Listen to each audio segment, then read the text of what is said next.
Et on va revenir à l'enjeu de la primaire de droite, premier tour dimanche prochain. Bonsoir Jean-Frédéric Poisson, Bonsoir. Vous êtes député des Yvelines, président du Parti chrétien-démocrate qu'a fondé Christine Boutin, ce qui vous permet d'être candidat à cette primaire puisque vous êtes associé aux Républicains. Tout est dit. Demain soir, dernier débat. Dans quel état d'esprit vous l'abordez ? Monsieur, je vais déroger à une des règles que je me suis fixées jusqu'ici dans mes relations avec la presse. Je ne vais pas répondre à vos questions. Et pourquoi ? Parce que le traitement qui m'a été infligé depuis le début de la campagne par France 2 et France 3 est indigne. Parce que vous avez reçu sur ces deux chaînes de télévision pendant des durées très longues mes concurrents. Mais vous savez qu'on vous invite ce soir. Jusqu'ici. Parce que vous savez qu'on peut aussi arrêter l'interview ici. Que jusqu'ici. Oui, bah, si vous ne répondez pas aux questions. Non, mais je ne vais pas répondre à votre question de toute façon. Parce que jusqu'ici, c'est pas très démocratique.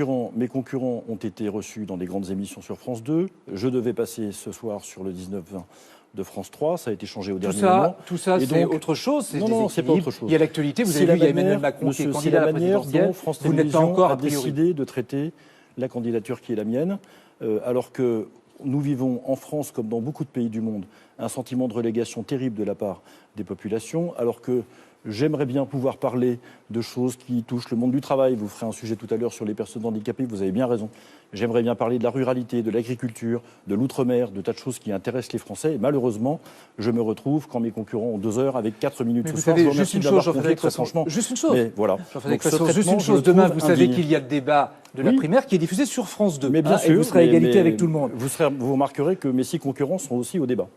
Bien sûr, donc voilà, mais vous aussi, à égalité, sur France 2 d'ailleurs. Non, c'est pas égalité. Sur France 2 d'ailleurs. Ce n'est pas, monsieur, à égalité, alors, je le répète. Puisque vous allez respecter peut-être les téléspectateurs qui nous écoutent. Ah, mais je respecte parfaitement vous ne respectez pas les journalistes.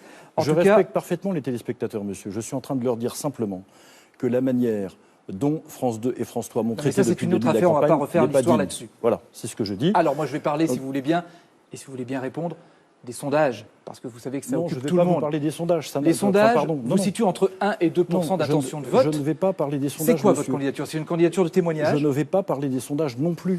Parce que, enfin, depuis en particulier l'épisode qui s'est passé la semaine dernière, enfin, qu'on puisse encore tenir une attention particulière à ces enquêtes n'a aucun sens. Moi, j'aimerais vous parler, encore une fois, de travail, de sujets importants qui intéressent les Français, et pas des choses qui ne les intéressent pas. Vos prises de position, par exemple ? Par exemple, quand vous dites que vous pourriez voter pour Marine Le Pen, ça peut intéresser les téléspectateurs ? Ça n'intéresse pas les téléspectateurs, j'ai répondu 20 fois. Donc écoutez, puisque visiblement vous n'avez pas l'intention d'écouter ce que j'ai à vous dire... C'est vous qui avez dit que vous ne Je quitte ce plateau, monsieur, je vous remercie de votre invitation. Merci Jean-Frédéric Poisson. Merci. C'est ce qu'on appelle faire du buzz à pas cher. Merci beaucoup. L'enseigne Monsieur Bricolage va fermer 17 magasins et supprimer 238 postes en France.